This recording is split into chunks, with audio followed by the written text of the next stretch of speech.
Alors, bonsoir tout le monde. Bienvenue dans le Web Journal de Radio-Québec, édition du 21 septembre 2025. J'avais dit la semaine dernière que j'allais enregistrer cette émission et donc, s'il y a des développements qui se sont produits, genre vendredi soir, samedi, je ne peux pas les couvrir dans cette émission-là. J'avais proposé à mes auditeurs, je vous avais proposé un truc entre RFK et une espèce de synthèse de la géopolitique. Avec les événements qui se passent, j'ai préféré faire le web journal sur une synthèse de la géopolitique. On va faire RFK, je vais faire un web journal sur RFK, les vaccins, etc. mercredi, là, dans 3 jours. Et donc, je trouvais ça important de faire. Ça fait longtemps que ça me trotte dans la tête, cette idée de faire une espèce de synthèse, parce qu'à chaque fois qu'on parle, par exemple, de politique verte, on remarque que les gouvernements sont en train de détruire complètement l'économie, puis ils se fichent complètement des conséquences sur la population. Même chose avec l'immigration, ils font des politiques qui se fichent complètement des conséquences sur la population, le logement, l'emploi, les salaires, etc., le tissu social. Et donc, si on regarde bien l'ensemble des mesures qui sont prises par les gouvernements dans la zone atlantique depuis quelques décennies, disons qu'ils ont augmenté la température de façon graduelle, mais là, on est clairement dans l'eau chaude, pour utiliser la parabole de la grenouille. Et donc, on s'en rend compte un peu tard. Mais on se demande comment ça se fait que les gouvernements prennent des politiques aussi destructrices de la société civile. La totalité, pratiquement la totalité, c'est rare. Il y a peut-être une mesure une fois de temps en temps qui s'est dit il faut bien donner un os à la population. Mais pratiquement la totalité des mesures qui sont prises par nos gouvernements ne sont pas des volontés qui viennent du peuple et elles sont délétères pour la société civile. Et donc, on se pose la question, pourquoi nos gouvernements, on est censé être dans des démocraties libérales, le summum de comment je pourrais dire, des systèmes politiques où les gens sont les plus heureux, etc. C'est ce qu'on essaie de nous faire croire, un peu comme dans le meilleur des mondes. Là, on nous fait croire qu'on est dans le système politique absolu, alors que finalement, c'est le système politique le plus destructeur de la société civile qui existe. Et donc, il y a une raison pour laquelle, c'est ça, les gens me demandent pourquoi. Pourquoi, Alexis? Pourquoi ferait-il ça? Pourquoi ferait-il, détruirait-il? Ça va contre leurs intérêts. Non, ça ne va pas contre leurs intérêts. Et tout ça, il s'agit d'instaurer, je l'ai expliqué un peu l'été dernier à l'émission En toute franchise avec ma bonne amie Amélie Paul, et aussi sur la chaîne de Agouchi, un certain Agouchi qui fait de la géopolitique, avec qui je me suis pris finalement lorsque l'Iran a bombardé Israël la première fois l'été dernier. C'est le tututu, là. Et lui, il pensait que c'était vrai. Mais donc, et puis là, on s'est bloqué mutuellement. Et j'en ai parlé un petit peu comme ça, mais j'ai jamais fait un web journal où on fait une synthèse de tout ça. Et donc, il y a la force de cet aspect du web journal-ci, en fait, c'est ici, fin de partie, le jeu de la domination mondiale. La force de ça, c'est qu'en peut-être 15 minutes, on va avoir une super synthèse des raisons pour lesquelles nos gouvernements jouent dans l'équipe adverse, jouent contre les peuples. On en a parlé un petit peu avec Mike Benz, on en a parlé pour comment ça fait que l'OTAN s'est retourné contre les populations, etc. Il y a un projet de gouvernement mondial. JFK nous en a averti. C'est pas nouveau, c'est un projet qui a des décennies derrière lui. Il y a Carol Quigley aussi qui en a parlé dans Tragedy and Hope, le professeur de Princeton qui avait étudié. Il faut connaître un peu ces histoires-là. Carol Quigley qui parlait de cette organisation transnationale mondiale qui visait à instaurer un nouveau système complètement. Et il dit, je suis d'accord pas mal. Carol Quigley disait, j'aurais dû avoir sa photo. Là, j'en ai parlé dans d'autres web journaux. Il disait, je suis pas mal d'accord avec les objectifs du nouvel ordre mondial. C'est juste que je déplore seulement qu'on fasse ça dans le dos de la population. Le truc, c'est qu'on est obligé de faire ça dans le dos de la population parce que la population, les populations, les peuples ne consentiraient jamais aux sacrifices nécessaires pour en arriver là. Et on va voir pourquoi ils ne consentiraient pas. Et pourquoi, et donc, étant donné que les peuples ne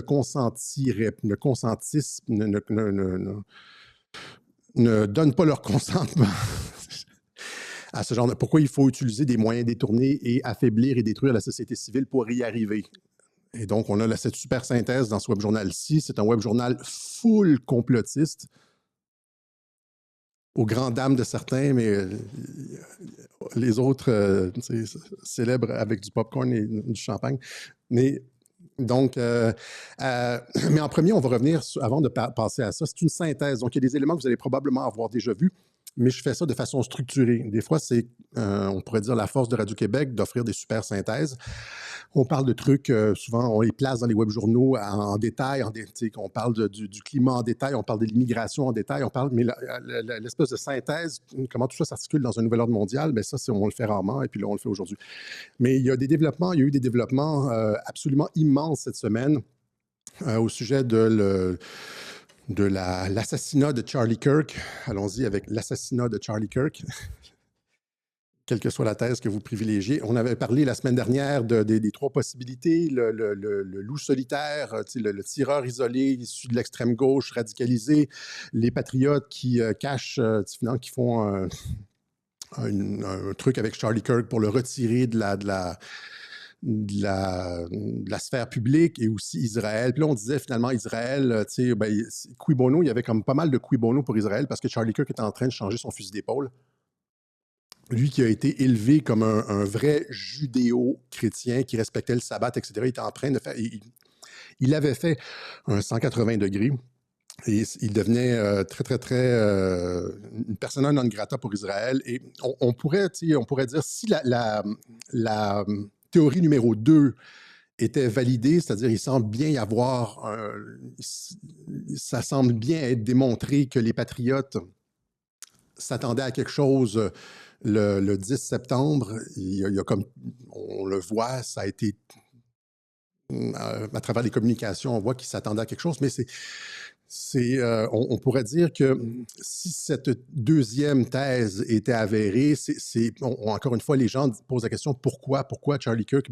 C'est peut-être parce que, sachant qu'il allait être en grand danger dans les mois à venir, on peut le retirer de la circulation publique au lieu de le laisser s'exposer et de continuer dans le danger. C'est aussi une des théories sur JFK Jr., c'est-à-dire qu'il se présentait contre Hillary Clinton en 2000, et là, il était en grand danger, on veut le retirer de la circulation publique. Si on est dans ces théories fumeuses-là, ça a du sens, c'est-à-dire...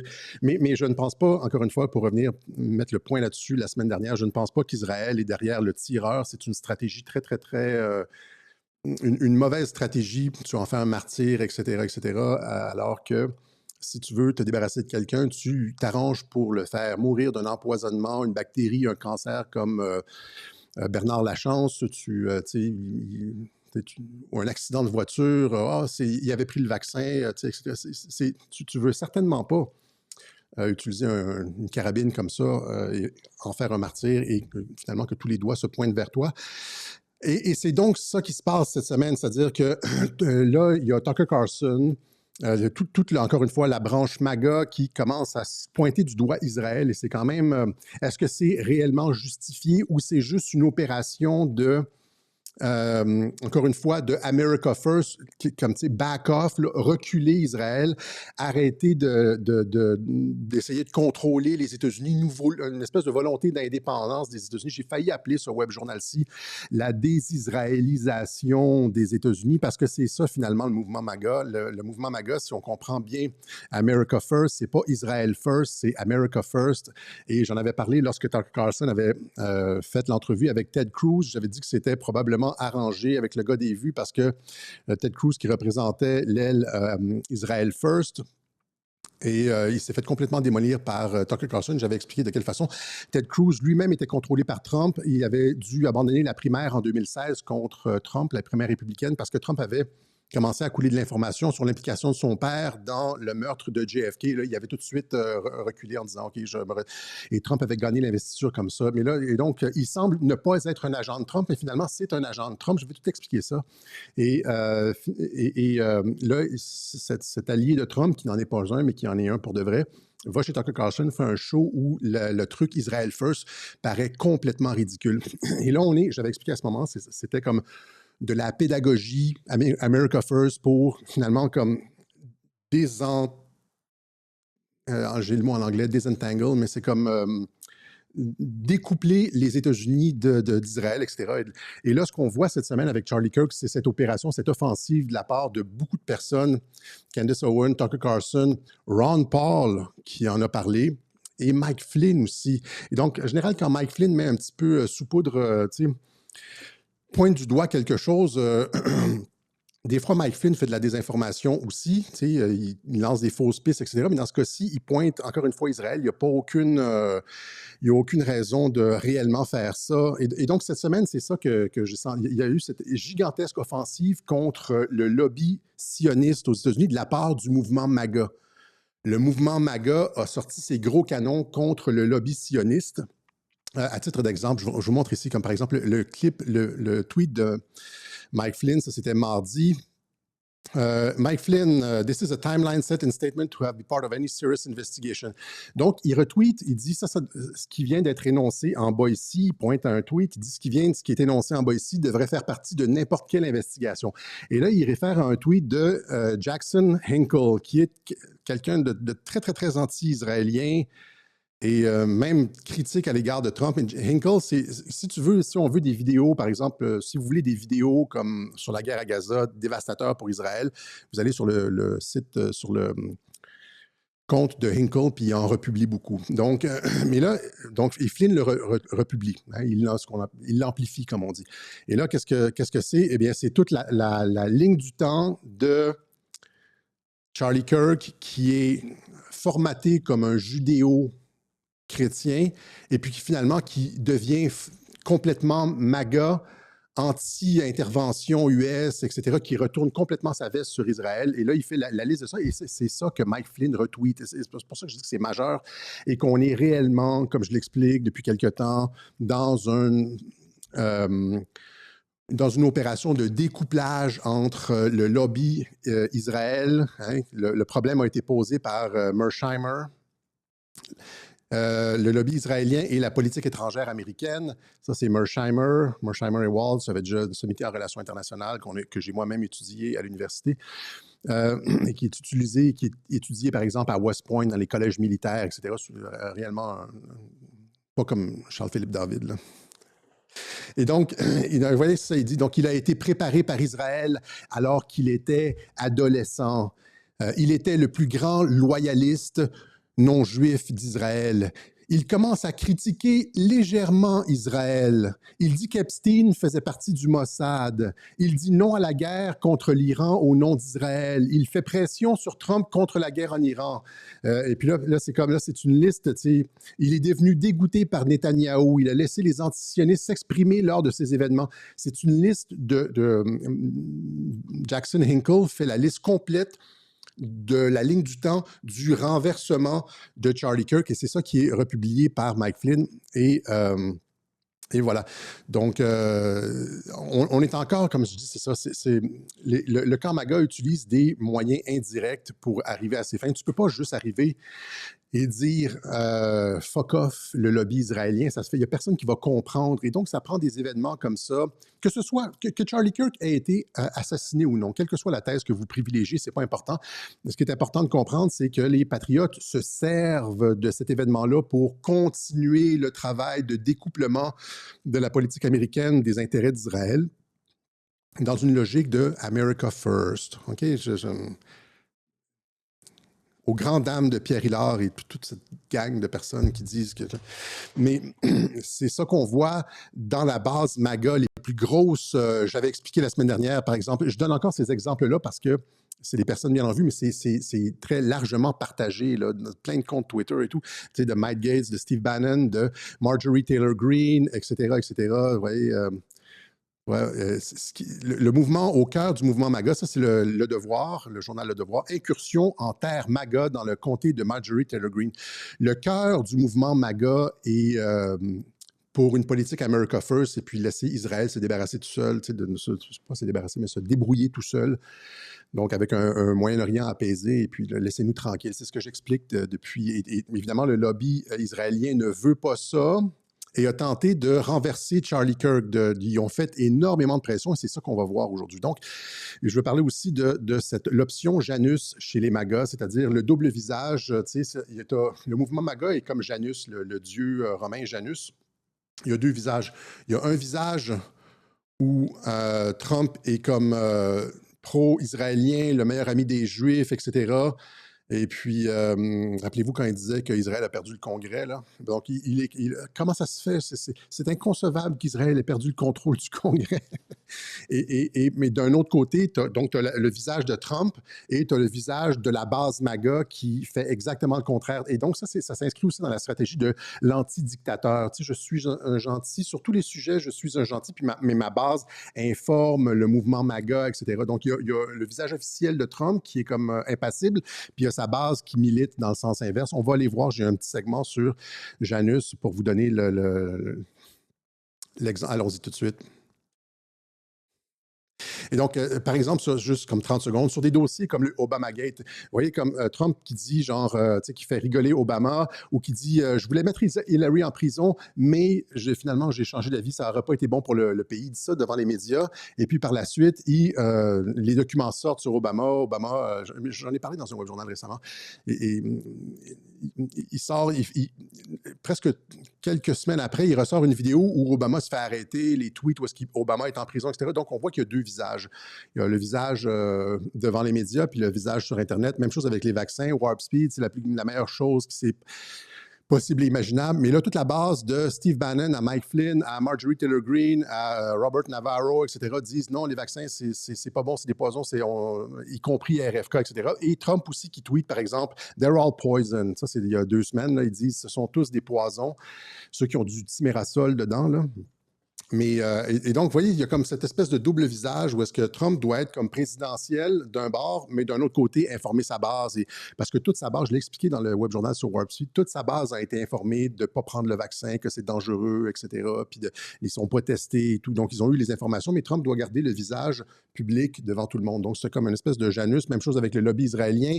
On voit Trump qui serre la main de Netanyahu, etc. Alors que toute sa base, finalement, essaie de découpler la base MAGA. Le principe même d'America First, c'est le découplement de la politique américaine, étrangère américaine, des intérêts d'Israël. Même chose avec la liste d'Epstein. Trump qui dit non, ne publiez pas cette fake list, ne la publiez pas surtout. Mais par ailleurs, tu as tout le mouvement MAGA qui pousse, y compris Mike Flynn qui dit Monsieur le Président, cette histoire ne s'en ira nulle part. Tu sais.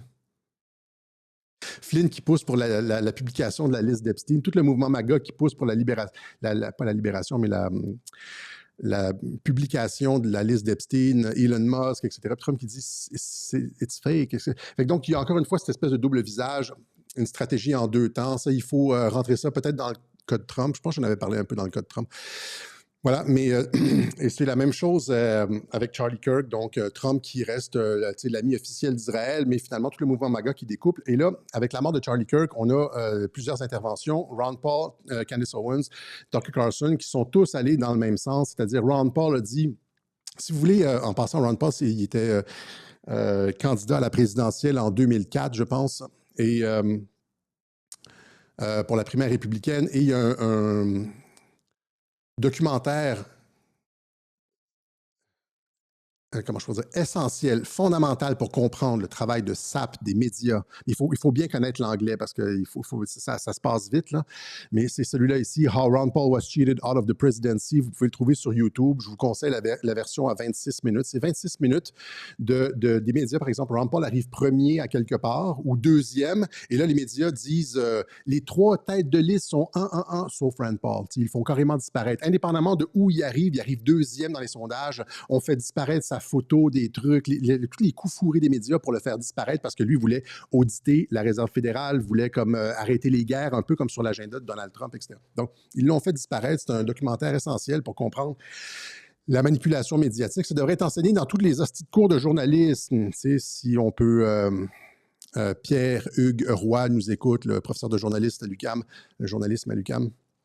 Et donc, ce que Ron Paul dit, il dit que, bon, je ne vais pas faire jouer les clips parce que je ne les ai pas traduits, puis ça va être long. Il faut écouter tout le propos. Je vous en fais le résumé, puis je les publierai sur ma plateforme Telegram. Donc, il dit que, essentiellement, mais ils disent tous un peu la même chose. Il disait que Kirk déviait du militarisme néoconservateur. Il ne mentionne jamais Israël, mais on sait qu'avec les néoconservateurs, il y a énormément de binationaux là-dedans. C'est un petit peu la chasse gardée des binationaux. À part John Bolton, là, c'était presque tous des binationaux américano-israéliens dans les néoconservateurs. Il dit donc qu'il déviait du militarisme et de l'interventionnisme néoconservateur. Il s'est embarqué sur une politique de America First et qu'il a été assassiné par des forces puissantes qui ne pouvaient tolérer ce changement de cap de la part de Kirk. Les mêmes qui sont des ennemis de la paix, il a dit les mêmes qui ont assassiné JFK et Jean-Martin Luther King, etc., etc. Donc, c'est une sortie très, très, très forte de Ron Paul. Il y a Candace Owens qui a fait une émission pratiquement entière sur Charlie Kirk. Je vous la conseille. Vous devez aller sur Twitter, écouter ça. Donc, elle dit que Charlie Kirk, alors que Charlie Kirk changeait ses positions sur plein de dossiers, sur Israël, la guerre à Gaza, etc., etc. Donc, il dit que finalement, il y a les financiers ont commencé à se retirer.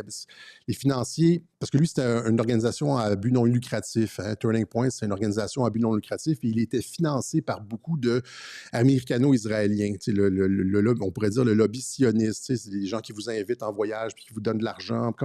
Ils ont fait la même chose avec Charlie Kirk qu'ils font avec les politiciens. Ils étaient massivement subventionnés par le lobby israélien. Et là, le lobby israélien a commencé à retirer les fonds de Charlie Kirk. Ils lui ont, les milliardaires lui ont imposé une rencontre là, dans les Hamptons, où là, on dit, c'est quoi qui se passe avec ta position, etc. Ça va aller mal si tu continues, etc., etc. Et il y a même Netanyahou qui lui a offert un voyage en Israël il y a quelques mois, là. Un voyage en Israël, c'est le genre de un petit peu pour remettre les pendules à l'heure, on s'entend. Et donc, Charlie Kirk a refusé l'offre de Netanyahou. Netanyahou, quand il a fait sa visite l'été dernier aux États-Unis, a fait une tournée de podcast, mais n'a pas été sur le podcast de Charlie Kirk. Et donc, finalement, c'est ça, Tucker Carlson dit perte de donateurs américano-israéliens. Ils ont demandé à ce que leur nom soit retiré de certains endroits. Il disait qu'il y avait une pression constante sur Charlie. Et Charlie Kirk a même dit en entrevue avec Megyn Kelly que ce qui était en train de se produire, c'était du character assassination, un assassinat social. Ce que les médias vous font, ils vous font une tête puis vous disent conspirationniste. Il disait que Charlie était une mauvaise personne. Il avait retourné sa veste, qu'il était rendu antisémite parce qu'il avait donné la parole à Tucker Carlson dans une de ses émissions.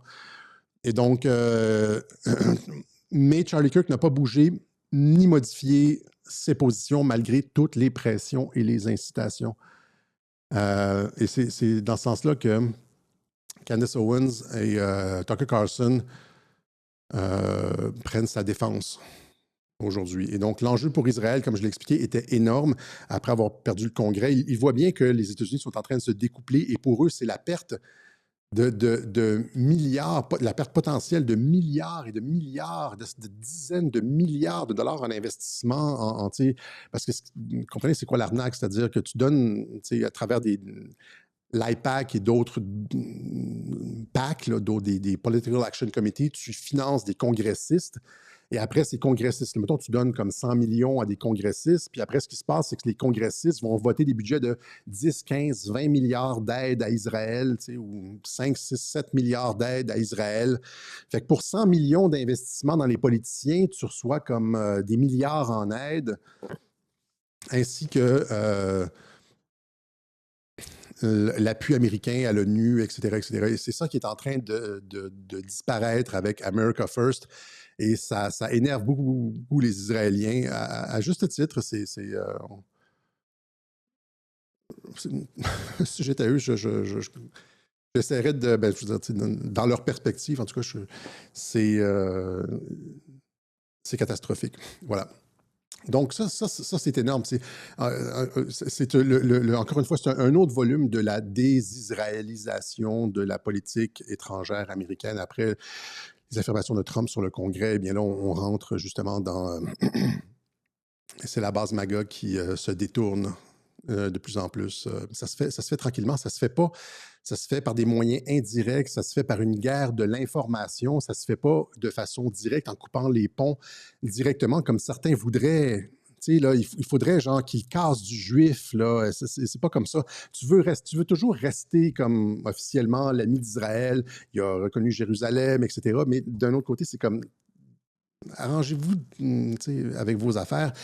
Contrairement à, par exemple, je pourrais te donner des exemples, tu sais, ça, c'est des moyens indirects, tu sais, alors que la stratégie chez le camp d'en face, c'est un petit peu comme je l'ai expliqué, les Français à la bataille de Crécy ou à la bataille de Zincourt, où est-ce que la cavalerie française, la fine fleur du royaume, a chargé sur les archers anglais et se sont retrouvés dans la boue, morts avec des flèches. Donc, c'est moyens directs versus moyens indirects. On est à l'époque des moyens indirects, à la guerre de l'information et de l'assassinat social, etc., beaucoup plus que par les balles. Et Trump, ils ont bien compris ça, c'est-à-dire que si on veut se débarrasser de l'emprise d'Israël, hein, tel qu'expliqué par Mersheimer, etc., qui est vérifié, il y a une chroniqueuse de Radio-Canada qui s'est faite renvoyer parce qu'elle a dit que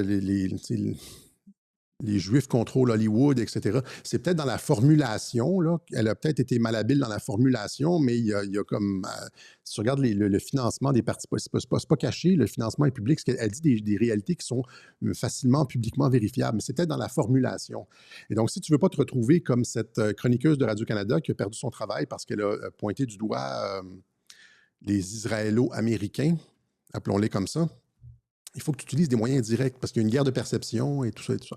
Voilà, donc soyons habiles, mais l'objectif, c'est la paix pour tout le monde, hein, y compris le camp d'en face. Donc, ça, c'est pour l'assassinat de Charlie Kirk. C'est des développements majeurs, surtout que, comme je le dis, Mike Flynn a mis son poids sur la balance.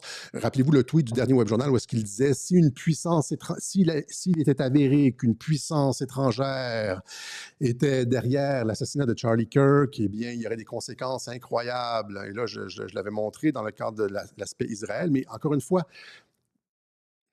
je répète, si Israël ne peut pratiquement pas être derrière cette tentative d'assassinat-là, parce que c'est pas comme ça qu'on tue quelqu'un, c'est pas comme ça que le Mossad tue quelqu'un. C'est beaucoup trop flagrant, puis comme on le voit maintenant, pouf, t'en fais un martyr et ça se retourne contre toi. Donc, je pense qu'ils sont beaucoup plus intelligents et beaucoup plus subtils que ça. Voilà, donc finalement, fin de partie, jeu de domination mondiale. Comme le disais, je l'ai montré à plusieurs reprises, le clip de JFK qui parle de mouvement révolutionnaire mondial qui coopte, qui prend le contrôle des institutions. C'est comme de la vigne, hein, ça monte jusqu'au sommet et ça prend le contrôle des institutions. Il s'agit d'une opération avec de vastes moyens militaires, diplomatiques, scientifiques, économiques, etc., visant à instaurer un nouvel ordre mondial, une nouvelle façon de faire les choses en relations internationales. Et donc, pour ça, il y a des étapes pour y arriver. Et c'est un peu comme le projet Manhattan. Pourquoi c'est difficile d'en parler? Parce que c'est compartimentalisé, c'est-à-dire que c'est juste, il y a comme des échelons à ça. Et donc, la personne qui est, par exemple, sur une université à qui le doyen d'une faculté à qui on demande d'appliquer des politiques woke ou d'instaurer un cursus, un curriculum woke en sociologie sur son campus, comprend pas nécessairement la totalité de l'opération. C'est comme le projet Manhattan. Tout le monde n'était au courant que de ce dont il avait besoin pour finir son travail. Mais c'est comme ça aussi. Si c'est comme ça pour le projet Manhattan, c'est également comme ça aussi si tu veux une prise de domination, une prise de contrôle mondial. Et la prise de contrôle mondial, les médias vont dire que c'est Trudel conspirationniste, etc. Mais c'est quelque chose qui a existé de tout temps, que ce soit Alexandre le Grand, il voulait comme avoir un monde unifié. Gengis Khan, que tu parles je sais pas, comme Hitler, Staline, il y a toujours eu cette espèce de projet de domination mondiale chez l'humain. Hein? Je pense qu'il y a même chez Kant, chez le philosophe Kant, que cette espèce de la paix perpétuelle et puis ce genre de trucs-là. Chez les Jacobins aussi, il y a ça. Il y a ça dans la franc-maçonnerie, il y a ça dans plusieurs... oui, il y a ça dans la franc-maçonnerie. Cette espèce de « nous sommes tous, l'humanité est comme tous des frères, nous devons être unifiés ». Il y a ça sur le dollar américain. On voit ça dans beaucoup de films. Il y a George Bush qui a annoncé le nouvel ordre mondial. Il y a Israël aussi qui a une composante de ça, où est-ce que, par exemple, Jacques Attali disait « je verrais bien Jérusalem comme la capitale d'un monde unifié ». Eh bien, oui, OK, on comprend ce que tu veux dire. Il y a la filière de l'OTAN aussi, On comprend que l'OTAN, j'ai expliqué, c'est ce que j'ai expliqué, et les moyens d'y arriver, c'est des trucs comme l'ONU, où est-ce que l'ONU, c'est pas juste un truc diplomatique, mais c'est pour graduellement amener toutes les personnes vers un programme unique. L'UNESCO, c'est ça, c'est-à-dire un système d'éducation unique dans le monde, par-delà les traditions scientifiques, où est-ce que, tu sais, le formatage des individus partout sur la planète, il faut lire, en fait, sur l'UNESCO, il faut lire le programme de l'UNESCO de Julian Huxley, qui est le frère de Aldous Huxley qui a écrit Le meilleur des mondes. Julian Huxley, c'est son frère, il a écrit le programme de l'UNESCO. Moi, j'ai lu ça, et tu lis ça. Il y a plein d'endroits là-dedans, où est-ce qu'on dit on va standardiser l'éducation partout dans le monde et laisser faire les savoirs traditionnels et aller vers un savoir scientifique contrôlable. Et donc, le projet d'unification du monde est partout présent. Et là, si on veut y arriver, il y a un certain nombre d'étapes pour y arriver. Il y a des films qui sont très, très, très intéressants sur le sujet. Par exemple, Elysium, où est-ce qu'on voit, par exemple, les élites, tu sais, quand on voit la tête de la pyramide décollée là, sur le dollar US, ben, sur Elysium, tu vois ça, c'est un ring world, là, comme dans Halo. Une station spatiale orbitale où tu as toutes les élites qui vivent, et sur Terre, c'est des conditions misérables. Donc, c'est une forme de nouvel ordre mondial, là. Il y a Blade Runner, où est-ce qu'on voit les corporations contrôler l'humain. Parce que et on s'en va vers ça avec le brevetage de l'ADN. Il y a des tentatives de ça, de breveter. Par exemple, tu fais une modification sur l'ADN, tes scientifiques de ta compagnie là, trouvent une modification génétique, puis là, tu brevettes le gène. Et donc, le brevetage de gènes qui mène au brevetage et là, quand tu produis des humains avec des gènes brevetés, les humains t'appartiennent, et donc tu peux créer ta propre force de travail. C'est ça l'avenir. C'est pas d'avoir des immigrants qui rentrent, tu sais, comme du tiers-monde puis qui veulent comme travailler à bas prix. C'est pas ça.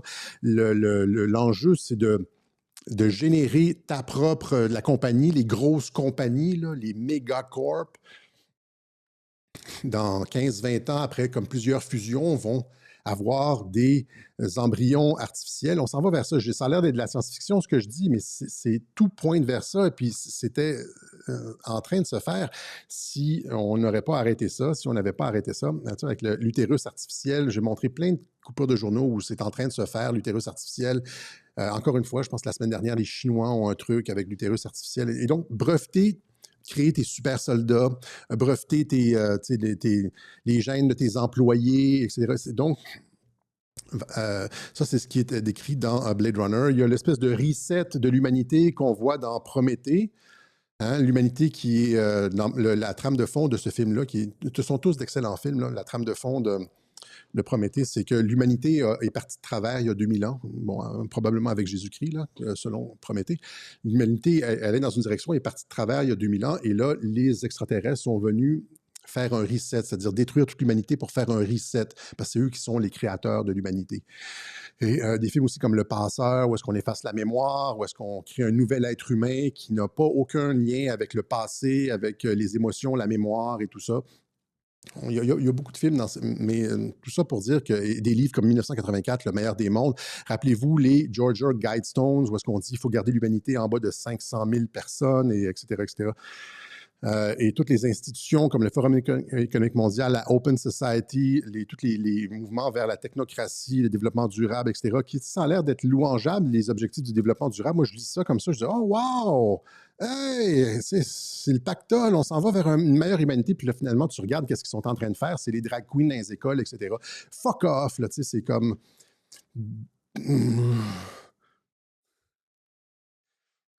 C'est comme ça, c'est-à-dire ils te font croire c'est comme une espèce de santé pour tous. Oui, c'est comme avec des vaccins dans chaque bras, avec des boosters à toutes les années, etc. Oui, c'est de la super santé. Et donc, mais tout ça, c'est une trope de l'humanité, la trope vers l'unification du monde et un contrôle total sur l'humanité. Le problème, c'est qu'on est dans la zone atlantique, là, c'est-à-dire la zone contrôlée par l'OTAN, on pourrait dire, là. Parce que c'est de ça qu'on va parler aujourd'hui, alors que nos pays sont des démocraties libérales. Comment en arriver à un nouvel ordre mondial? Tu peux pas... L'obstacle principal au nouvel ordre mondial, c'est la démocratie, les démocraties libérales, la liberté de penser, etc., de dire non. Et c'est ce qui pose le principal problème pour les élites qui essaient de nous amener vers une technocratie de style nouvel ordre mondial. Et donc, comment imposer ce nouvel ordre mondial à l'ensemble de l'humanité? Il y a deux problèmes. Donc, le premier problème, c'est qu'on vit dans des démocraties où il y a la liberté d'expression et on peut débattre des choses et dire non. Ça, c'est totalement antithétique de tout ça ici. Ça va à l'encontre de tout ça. Les humains vont dire non. Généralement, les gens sont... Le fond est conservateur. Là. Chez les gens ordinaires, le fond est conservateur parce que les gens n'aiment pas vraiment le changement. Puis on le voit avec l'IA, il y a eu, au début, il y a eu beaucoup de réticence et puis les gens sont réfractaires au changement. Les gens veulent vivre normalement avec leurs petites habitudes, etc. Puis quand tu leur proposes des gros changements, par exemple, quand les guichets automatiques sont arrivés, il y a eu beaucoup de résistance et les gens sont généralement, et c'est ce qui est problématique pour toutes les politiques vertes, etc., les gens ne veulent pas changer leurs habitudes parce que les gens sont comme... Il y a une inertie à la population qui est salvatrice. On dit que les gens sont lourds un peu puis ils ne comprennent pas. Oui, mais il y a aussi cet aspect-là est aussi bénéfique parce qu'il y a de l'inertie et les gens ne bougent pas rapidement. Ils ne sont pas genre, ah oui, sautons à pieds joints dans la nouvelle... Le nouveau gadget ou le nouveau... peut-être pas le nouveau gadget, les gens aiment la technologie, mais la nouvelle propagande, le nouveau... si ça change des habitudes. Et donc, essayer de faire ça de façon synthétique, là. Le problème, c'est la démocratie libérale avec la liberté d'expression et tout. Et l'autre problème, c'est d'imposer ça au reste de l'humanité. Donc, si tu es une élite dans la zone atlantique, par exemple du Atlantic Council, puis tu fais partie de plusieurs think tanks, tu es un ancien directeur de la CIA, tu connais tous les programmes secrets, puis avec tes amis, tu te rencontres au groupe Bilderberg, et puis etc., ou dans des bases souterraines et tout, puis tu veux, ton projet, c'est c'est un projet de domination mondiale. Tes principaux obstacles sont la population qui est lourde puis qui ne va pas y aller et les adversaires comme la Russie, la Chine, etc. Donc, pour te défaire, mais l'objectif est le même parce que tu te dis, c'est un peu le dilemme du prisonnier. Tu te dis, la Russie veut la même chose, domination mondiale, puis la Chine veut la même. Il y a cette espèce de course, mais ça a toujours été comme ça. Hein, depuis le début de l'humanité. Cette espèce de course à qui va dominer, qui va imposer son agenda aux autres, qui va imposer sa langue ou sa culture et ses valeurs aux autres. Hein, et donc, si tu ne veux pas être laissé pour compte, tu dois comme être dans la course. Et donc, c'est la façon dont résonnent les réseaux atlantistes. Donc, la domination mondiale, selon la perspective des réseaux atlantistes, on doit se débarrasser de la Russie et de la Chine. Éventuellement, là, c'est comme une espèce de saine compétition. Mais on a vu ce qu'ils ont fait avec Poutine au cours des 15 dernières années. Diabolisation, sanctions, encerclement, etc. L'encerclement de l'OTAN, c'était pas pour genre jouer à la marelle, là. L'encerclement de l'OTAN, c'était dans une perspective de Troisième Guerre mondiale. Tout encerclé, puis la même chose avec la Chine dans le Pacifique, c'est dans une perspective de conflit. Éventuellement, il va y avoir un noyau qui va déclencher le conflit, et comme en Ukraine, et quand le conflit sera consommé, eh bien là, on aura des bases partout, puis on pourra faire des opérations contre la Russie, etc. Et tant pis s'il y a une guerre nucléaire. Le problème, c'est que la population ne suivra pas. Comme la guerre du Vietnam, la population, dès qu'il y a des pertes, c'est ce que j'expliquais l'été dernier, l'émission de mon ami Amélie Paul, dès que la population ne veut pas se priver, quand on envoie tout l'argent en Ukraine, puis on ne peut pas prendre notre douche, il faut prendre une douche à l'eau froide, et puis qu'on se fait augmenter les taxes, et puis la population ne suit pas les restrictions. Ça va au début un peu, là, on se serre la ceinture pendant quelques mois, peut-être un an, puis après ça commence à être lourd et la population ne suit pas. C'est ce qui s'est passé avec le Vietnam. Les États-Unis ont perdu la guerre du Vietnam à cause du consentement de la population qui n'était plus là. Et la question dans une guerre de domination, dans quelque conflit que ce soit, c'est le consentement de la population. C'est aussi le problème dans une guerre de 5e génération dans laquelle on est présentement. C'est ce que j'expliquais en 2020. Le problème, c'est le nœud du problème pour le gouvernement, c'est le consentement de la population. C'est pour ça que les médias sont là. Si la population ne donne plus son consentement, on a quelque chose comme la révolution islandaise. Les gens donnent leurs 4% aux politiciens, et puis, ou comme ce qui s'est passé la semaine dernière en Angleterre. La population se lève et c'est ce que les mondialistes redoutent, que les populations se réveillent, que les populations se lèvent. Et donc, le nœud du problème, c'est toujours le consentement de la population et c'est encore plus le cas dans une guerre de domination mondiale parce que, il y a des frappes. Hein? Et par exemple, dans une guerre de domination mondiale, c'est pas juste genre, oh, la station électrique a été frappée, là, c'est pas ça. C'est Glasgow a été rasé, Glasgow, Nottingham, et puis Paris, Lyon sont en cendres. Et puis là, c'est comme, etc., etc. Puis il y a des opérations. Donc, c'est le consentement de la population. Donc, pour en arriver à être capable, allons-y logiquement, et c'est ce que je vais faire aujourd'hui. Les gens n'ont pas une pensée stratégique puisque c'est comme les devoirs des enfants. J'ai été là-dedans moi aussi, c'est les couches, c'est comme merde, mon ticket de stationnement et tout. Mais dans la pensée stratégique, c'est ça. Il faut être capable de livrer une guerre, une troisième guerre mondiale. Le problème, c'est le consentement de la population. Et donc, être capable de délivrer sans retenue une guerre de domination mondiale. Pour être capable de faire ça, il faut affaiblir la société civile. Et ça ramène à ce que j'expliquais au début du web journal. C'est-à-dire qu'une guerre de domination mondiale n'est pas possible pour les forces atlantistes si la société civile est forte. Et là, ce que vous voyez depuis peut-être 20 ans surtout, là, c'est depuis le 11 septembre, on pourrait dire, c'est une prise de contrôle et un affaiblissement graduel, constant de la société civile. Et la mise en place ce que j'ai appelé les 4 piliers du mondialisme.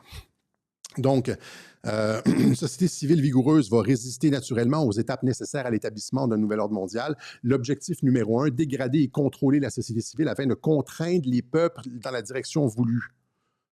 Comment tu fais pour affaiblir la société civile? Et c'est là que je dis, toutes les politiques de la zone atlantiste, ou presque toutes les politiques de la zone atlantique, vont dans le sens d'une dégradation de la société civile, que ce soit au niveau des politiques vertes, des politiques d'immigration, etc., la taxation, l'argent qui sort du pays, etc. On pompe littéralement des milliards de dollars, on s'endette pour envoyer ça dans des comptes de pays africains, des dictatures africaines, des pseudo-démocraties. On pompe l'argent des gens, puis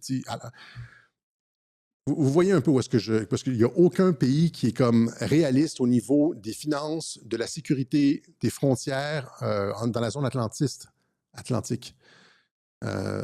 C'est le contraire en Asie. Mettons, moi, je regarde des vidéos des fois comme Corée, Singapour ou Taïwan. Tout est propre, tout est beau. Les transports comme Taïwan, c'est libre. Hein, c'est la Chine, mais sans le communisme. Et, ils sont partis de rien. Tu regardes Taïwan, il y a 50 ans, c'était rien. Puis là, tu regardes, c'est magnifique, c'est propre, c'est beau, etc. Mais ils sont justement pas dans des politiques de dégradation de la société civile. Ils prennent pas de migrants, ils ont pas des... etc., etc. Et donc, qu'est-ce que tu dois faire? L'élément, je vais finir ça rapidement parce que je veux pas... L'élément central, c'est de prendre le contrôle de l'État. Tu prends le contrôle de l'État de différentes façons, notamment par la dette. Un État endetté n'est plus maître chez lui, point. Et là, tu lui imposes des trucs. Tu prends aussi le contrôle de l'État avec les services de renseignement qui peuvent espionner, faire chanter des politiciens, des trucs comme Epstein, etc. Les médias aussi. Et les médias qui servent à mettre de la pression sur les politiciens qui déraillent, les faire démissionner, etc. Comme on l'a fait comme Israël a tenté de faire avec Charlie Kirk, comme ils ont fait avec moi et d'autres. Je ne vais pas me mettre au même niveau que Charlie Kirk. Ce gars-là a beaucoup plus de courage que moi. Mais ce que je veux dire, c'est que c'est ça le travail des médias, c'est de créer des assassinats sociaux, là, assassiner quelqu'un médiatiquement, puis le faire disparaître. C'est comme ça qu'on fait dans une guerre de 5e génération. Donc, prendre le contrôle et rappelez-vous aussi, je veux juste refaire un clin d'œil à Mike Benz, Mike Benz qui expliquait de quelle façon l'OTAN s'est retourné contre la société civile et opérait, s'implique dans les élections. On voit ce qui se passe. Le Georgescu en Roumanie cette semaine s'est fait, je pense qu'il y a comme une poursuite contre lui, tentative de coup d'État, etc.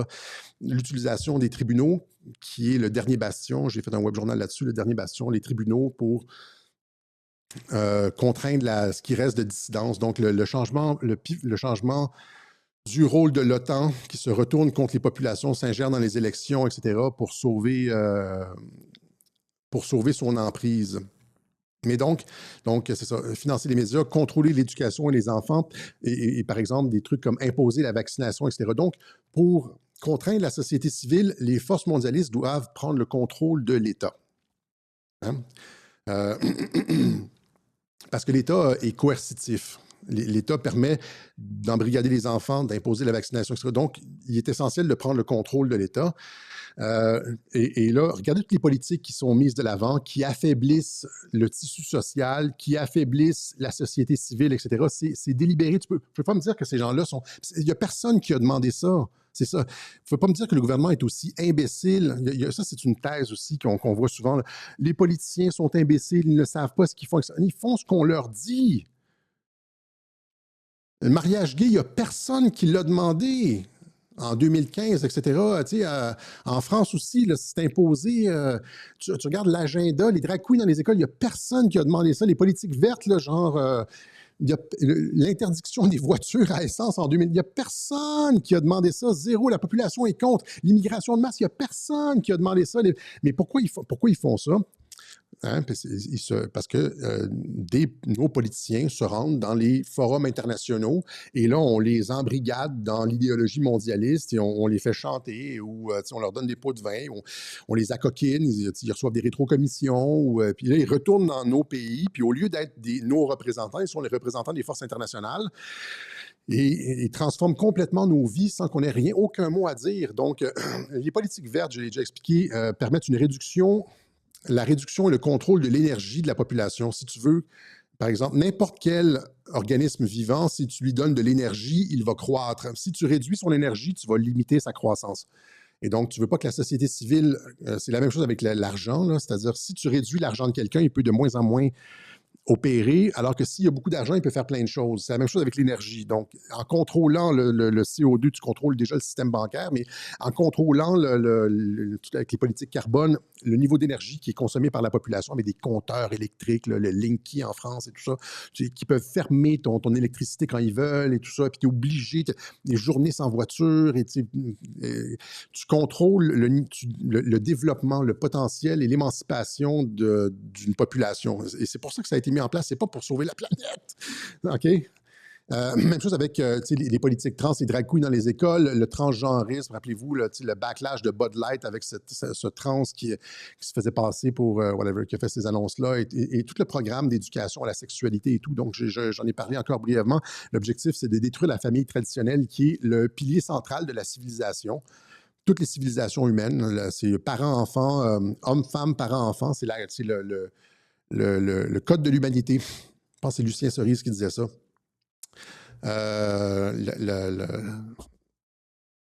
Comment je pourrais dire? L'axe parent-enfant, homme-femme, parent-enfant. Et là, quand tu détruis homme-femme, parent-enfant, eh bien, c'est ça, tu détruis la famille et donc les êtres humains deviennent manipulables. Parce que pour les mondialistes, ils ont non seulement besoin d'avoir un système technocratique capable de livrer une guerre, mais ils ont aussi besoin d'avoir un nouveau type d'être humain, hein, une nouvelle humanité, un humain beaucoup plus malléable, contrôlable, qu'on peut breveter, qui ne s'opposera pas, par exemple, au brevetage de l'ADN. Tu sais, c'est comme, si tu n'as pas beaucoup d'identité, si tu n'es pas capable, comme j'expliquais la semaine dernière, de faire si tu n'as pas de capacité de discrimination, de hiérarchisation, tu es dans la penchée gauchiste, etc., puis que tout le monde est un nazi là, qui ne pense pas comme toi, dès que quelqu'un qui...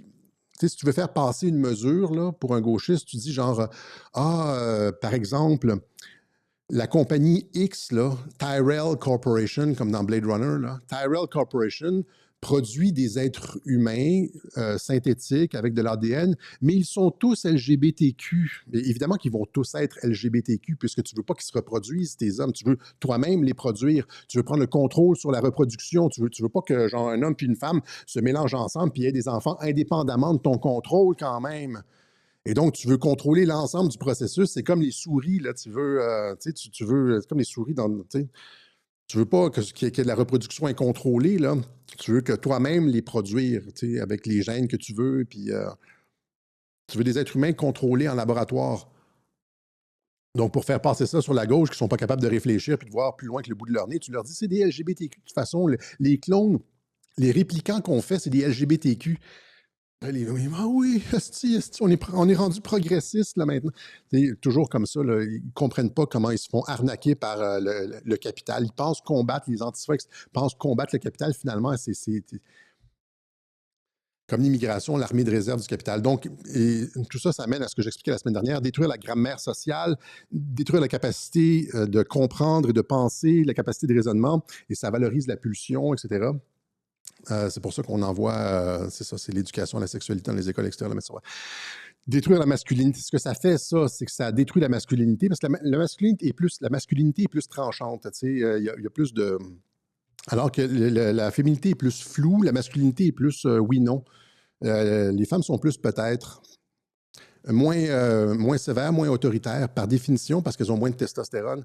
Ça, je pourrais comme élaborer là-dessus, là, mais l'idée, c'est évidemment de détruire la masculinité parce que si tu es un petit groupe de personnages qui veut soudoyer, affaiblir la société civile, prendre le contrôle, etc., ce que tu redoutes le plus, c'est les autres hommes dans la société qui pourraient se lever, parce que de toute l'histoire de l'humanité, c'est ça, c'est les hommes, à un moment donné, en ont assez, et puis prennent des fourches et des torches et montent contre le château. Et donc, tu veux pas ça, et donc tu veux détruire la masculinité, et tu t'arranges pour que les hommes n'aient plus aucune testostérone. Hein, tu t'arranges pour que ce soit très fashionable d'être comme une espèce de... Ça, là. Je vais pas dire un mot qui pourrait m'amener devant les tribunaux. Une patente comme ça, là, comme on dit au Québec. Et donc, et puis tout ça, donc tu détruis la masculinité parce que tu veux pas de testostérone, parce que tu veux pas de compétition, hein, de la part des autres hommes dans la société. Et tout ça va dans le sens de ce que j'expliquais aussi, le parricide qui détruit, détruit le père dans la société occidentale, qui fait en sorte que le langage de la pensée régresse pour les raisons que j'ai expliquées la semaine dernière.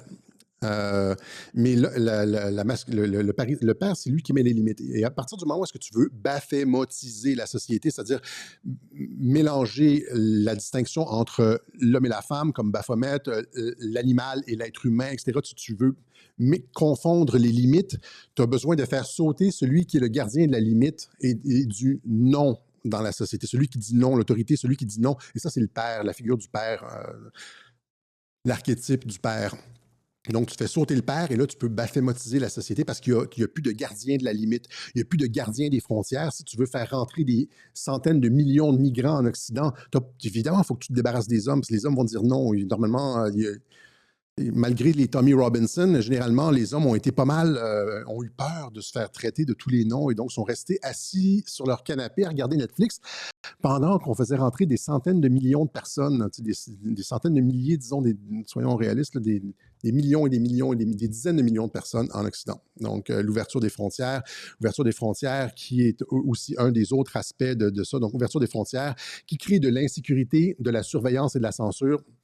Au lieu d'avoir une société homogène, comme par exemple au Japon ou en Corée ou à Singapour ou à Taïwan ou n'importe où il n'y a pas d'insécurité, tu voyages dans ces pays-là, tu regardes les vidéos, c'est comme quelqu'un échappe quelque chose à terre, l'autre personne le ramasse puis lui donne, il y a comme une espèce de cohésion sociale qu'on a complètement détruit ici. Et là, qu'est-ce que ça crée? Ça crée de l'insécurité. Ça fait en sorte que, comme en Angleterre, l'État prend le contrôle de tout. Tu as une espèce de Big Brother qui met des caméras partout, qui surveille toutes les posts Facebook, etc. Donc, c'est une justification pour la censure, le contrôle social, etc. Tu as besoin des migrants pour mettre des caméras partout parce que tu veux de l'insécurité. Je l'ai expliqué au moins une centaine de reprises. C'est totalement voulu. C'est pour ça qu'il n'y a aucun...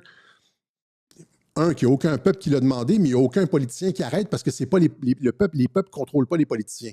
Donc, je m'excuse, j'ai comme quelque chose dans le fond de la gorge, là. J'ai comme mal dormi. Et donc,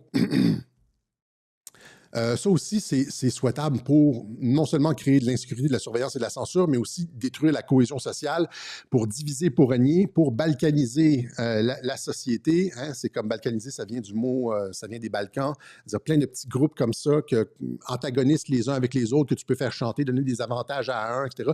Puis, et qui sont tellement différents finalement qu'il n'y a personne qui est capable de s'unir pour faire face au pouvoir central. Hein? Donc, diviser pour régner, destruction de la mémoire et de la filiation aussi, c'est-à-dire qu'à partir du moment où tu fais rentrer des millions et des millions de migrants, puis tu contrôles le système scolaire, etc., puis tu n'enseignes plus l'histoire de la civilisation occidentale, les grandes figures, etc., parce que tu veux être inclusif, là, tu sais, eh bien, tu produis des jeunes sans racines et sans identité.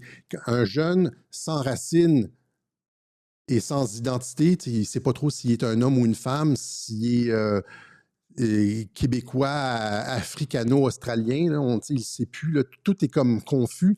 Ben, ce sont des, évidemment, c'est facile à manipuler. À partir du moment où tu as une identité forte, tu dis, je suis par exemple, un homme noir ou, bien dans mes bottes, je suis chez nous, je suis enraciné ici et personne.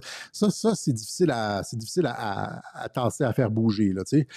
Quand tu es enraciné puis bien dans ton identité, quelle que soit l'identité, là, je ne sais pas de parler d'Européen ou quoi que ce soit, là, mais quelle que soit l'identité, à partir du moment où tu es enraciné puis tu es comme solide dans ton identité, c'est difficile pour les mondialistes de te faire bouger. Tu n'es pas fluide, tu es solide. Et les mondialistes, ce que les mondialistes veulent, ce sont des êtres fluides, facilement manipulables, qui n'ont pas d'identité forte, etc. Parce que ce que tu veux produire, c'est ça, c'est un homme nouveau, remplaçable, achetable, qui va aller avec la nouvelle tendance, avec la nouvelle mode du moment, qui va finalement, éventuellement, comme on dit, remplaçable parce que c'est une étape avant la production d'êtres humains brevetés. La production, la captation de la reproduction par les sociétés privées. C'est ça l'enjeu ici, la captation. Et donc, pour y arriver, tu dois détruire la société, tu dois détruire la société. Imagine, tu fais la guerre, tu fais une guerre, là, puis tu es capable de produire tes propres humains. Tu te fous des pertes, là. À partir du moment où l'ADN est breveté, tes citoyens esclaves sont immunisés contre un certain niveau de radiation parce que tu as modifié l'ADN, puis ils sont capables de ci, de ça. Tu es capable de créer des villes et des environnements qui résistent aux frappes ennemies ou tu enlèves le facteur de la peur. Tu désactives le gène de la peur chez tes employés esclaves que tu as produit, ta corporation, là, ben, ils vont travailler quand même sous les bombes. C'est ça que tu veux finalement. Tu veux des humains contrôlables. Ça se fait. Mais pour ça, il faut avilir la société civile, il faut détruire la civilisation graduellement. Ça se fait aussi avec Big Pharma, l'alimentation, tous les poisons. Ils savaient pertinemment que c'était des poisons. Là, les phtalates, toutes sortes, tous les produits qui produisent des mutations génétiques qu'ils ont laissées dans les cannes de conserve, qu'ils ont laissées dans les plastiques, les disrupteurs d'hormones, tous les additifs mauvais qu'ils ont laissés, que RFK est en train de purger là-bas aux États-Unis, ils les ont laissés sciemment. Ça a été expliqué, encore une fois, Claire Séverac, le complot mondial contre la santé, l'alliance entre les géants de Big Pharma et Big Agro, l'alimentaire, il y a eu une fusion, puis c'est de la merde qui nous injecte de la merde, comme le dit Trump, avec du timérosol. Ils savent que le timérosol, je ne sais pas si ça se prononce comme ça, là, timorésol, ouais. C'est du mercure. Ils savent que c'est du poison. Ils l'ont laissé dedans. Ben oui, est-ce que c'est, il faut vraiment leur mettre le nez dans le caca pour qu'ils l'admettent finalement. Et puis, ça se passe à coup de bataille au Congrès avec des congressistes achetés et tout. C'est très difficile, même si c'est évident que c'est de la merde. Fait que là, tout ça, c'est une autre façon d'avilir la société par la santé. La santé qui n'est plus là. Tu regardes aux États-Unis, 70% des Américains sont obèses ou avec des problèmes de santé chronique, des maladies chroniques, etc. C'est complètement comparé à genre 10-15% il y a 50 ans. Et qu'est-ce qui s'est passé, là? Hein? Donc, c'est ça. Finalement, on va wrapper ça ici. Ça fait 1 heure. Donc, finalement, pour arriver à leur nouvel ordre mondial, être capable de mener une troisième guerre mondiale contre des puissances opposées, la Chine, la Russie ou quelle qu'elle soit, l'alliance entre les deux, l'alliance sino-russe contre les forces atlantistes, pour la domination mondiale, qui est le but final de tout ça, en fin de compte, c'est le Grand Prix. Hein, ça a toujours été ça. Le Grand Prix, c'est...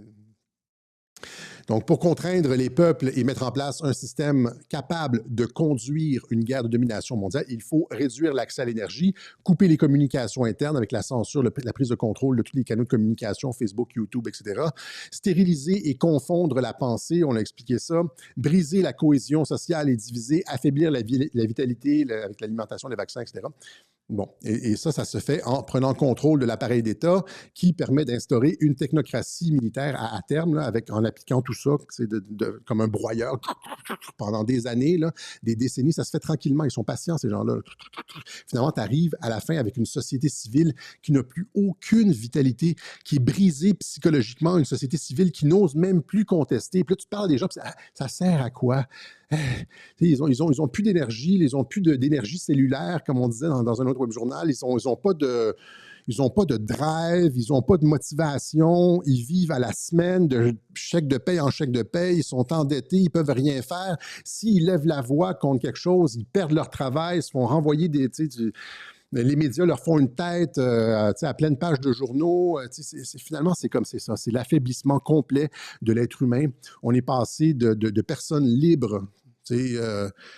On pensait qu'on était libre et qu'on avait des droits et tout, qu'on avait une société civile forte. On avait battu le système communiste. Rappelez-vous, c'était quoi, là, à la chute du mur de Berlin? C'était le triomphe de la liberté et de la liberté de marché et tout ça. Mais finalement, tout ça a été capté de 3 décennies plus tard, presque 35 ans plus tard. Ben c'est ça, réduire l'accès à l'énergie avec les politiques vertes, on coupe les communications, censure sur les réseaux sociaux, et les médias qui nous attaquent, et stérilisation de la pensée, confondre réduction de la avec les trucs transgenres, stérilisés, briser la cohésion et diviser avec l'immigration de masse. C'était pas là en 1990, en 91, quand on a gagné la guerre contre l'Union soviétique. Ça a été mis progressivement en place. Et c'est des stratégies trotskistes, gramsciennes, on pourrait dire, si vous connaissez le mouvement révolutionnaire mondial. Et là, après ça, affaiblir la vitalité par l'alimentation, les vaccins, entre guillemets, les mauvais vaccins. Je veux dire, comme Trump a eu sûrement des bons vaccins, etc. D'autres personnes dans les commentaires disent non, il n'y a pas de bons vaccins. Mais l'idée même d'un vaccin est comme pas mauvaise. C'est-à-dire, rappelez-vous, quand les Européens sont arrivés en Amérique du Nord, il y a comme les Amérindiens n'étaient pas habitués au virus européen. Je ne sais pas si c'est une vraie histoire, là, je ne suis jamais allé au fond de ça, mais selon l'histoire officielle, il y a des millions d'Amérindiens qui sont morts de maladies européennes. Tu sais, les gens nous disent souvent, oh, les Européens ont massacré. Oui, mais non, en fait. Oui, dans certains cas, aux États-Unis, il y a eu des vrais massacres, mais les Français ont été exemplaires, entre autres, en Amérique du Nord. Là. Les Français ont été exemplaires, je pense bien. Il y a une vidéo là-dessus. Les Français invitaient les chefs amérindiens en France à aller voir le roi. Ils étaient reçus à Versailles et tout. Il y avait des traités d'alliance. On était considérés comme des frères. Et puis, ça n'a pas du tout été la même chose que les conquistadors. Là. En tout cas, tout ça pour dire que c'est ça. Ici, les Indiens sont morts, des Amérindiens sont morts, des millions d'entre eux sont morts de virus parce qu'ils n'étaient pas habitués au virus européen. L'idée d'introduire une petite partie de virus mort pour que le corps se dise c'est quoi cette affaire-là? Qu'est-ce que ça mange en hiver? Et puis, OK, puis là, tu produis de la défense contre ce truc-là inoffensif, là, parce que tu le reconnais. Ben, c'est pas une mauvaise idée en soi, ça. Admettons-le, là, c'est pas une mauvaise idée en soi. C'est la même chose avec les idées, hein? C'est-à-dire que ça fonctionne dans la biologie, mais c'est la même chose avec les idées. C'est-à-dire que quand tu sors une nouvelle affaire à quelqu'un, généralement, la réaction, c'est non, non, non. Et puis, alors que si tu sors, tu y vas tranquillement, tu y vas avec une petite idée, généralement, il y a comme la cognition produit. En tout cas, j'ai utilisé l'analogie, je l'utilise mal ici, là, mais j'ai utilisé l'analogie, par exemple, avec la pandémie. J'ai dit que le camp Trump nous avait vaccinés contre la prise de contrôle sanitaire parce qu'ils nous ont montré c'était quoi le plan mondialiste avec la crise de contrôle sanitaire. Là, la crise de contrôle sanitaire, ça a du sens. Ils nous ont montré c'était quoi, et ils nous ont permis de sortir de ça rapidement, et de sorte que maintenant, on est immunisé contre une crise de contrôle sanitaire. Quand ça va revenir, là, on ne sera plus juste 3% de la population au début, on va être 20%, puis les gens ne pourront pas répéter les mêmes choses parce qu'on a été immunisé socialement contre cette tentative-là, et donc ils vont devoir trouver quelque chose d'autre, mais je pense que leur temps, ils arrivent à terme, là. Mais c'est le même. J'avais dit à l'époque, j'avais utilisé l'analogie du vaccin. On a été inoculés face à ça. Des fois, on nous propose genre une petite idée. On nous montre un peu ce que le camp d'en face va faire. On lève un peu le rideau. Puis là, on voit l'ensemble. Puis là, on commence à se préparer, etc. De sorte que On est immunisé contre l'idée principale. Je ne sais pas si vous me suivez, mais c'est le même truc avec les vaccins. Et donc, en tout cas, l'idée même n'est pas mauvaise. Dans la réalité, c'est quoi? C'est les compagnies pharmaceutiques qui sont là pour faire du profit et puis qui cachent les études et qui ne vont pas dans le sens de... Comme on va en parler mercredi prochain, probablement mercredi ou jeudi, on va faire un truc RFK, justement, avec cette étude de l'Institut Ford, justement, sur les vaccins qui montre les effets dévastateurs des vaccins. On va en parler mercredi prochain ou jeudi. Je m'excuse, c'est tellement pas comme classique je ne sais pas si vous m'entendez renifler dans le micro. Là, je suis désolé, je suis désolé. Voilà, en tout cas, c'est ce qu'on avait pour vous aujourd'hui. Et donc, c'est ça, finalement, l'objectif, c'est d'arriver à une technocratie. L'objectif, c'est d'arriver à une technocratie militaire, hein, où la société civile n'a plus son mot à dire. Ce sont juste les experts qui parlent. Ce sont juste les experts, les technocrates et les gens en haut dans le système qui prennent tous les contrôles, toutes les décisions. Une société civile complètement avilie, qui n'a plus d'énergie, qui n'a plus de communication, qui est stérilisée, qui n'est plus capable de réfléchir, qui est divisée entre elles complètement dans l'incohérence sociale et qui n'a plus de vitalité à cause de son alimentation et des médicaments qu'elle prend. Pourquoi voudrait-on, pourquoi les gouvernements iraient tous dans ce sens-là, dans la zone atlantiste? Pourquoi on irait tous dans ce sens-là? La direction, c'est l'affaiblissement de la société civile, la sortie de l'histoire de la société civile. C'est pas juste l'affaiblissement, c'est qu'on est en train de neutraliser complètement le concept même de société civile, et parce qu'on veut le remplacer par des formes qui sont probantes, qui sont facilitatrices pour une prise de contrôle technocratique militaire capable de mener une guerre de domination mondiale contre quelque compétiteur que ce soit. Le prix, c'est la domination mondiale. Okay? Ça a toujours été ça depuis Alexandre le Grand. OK, voilà. C'est ce qu'on avait pour vous aujourd'hui.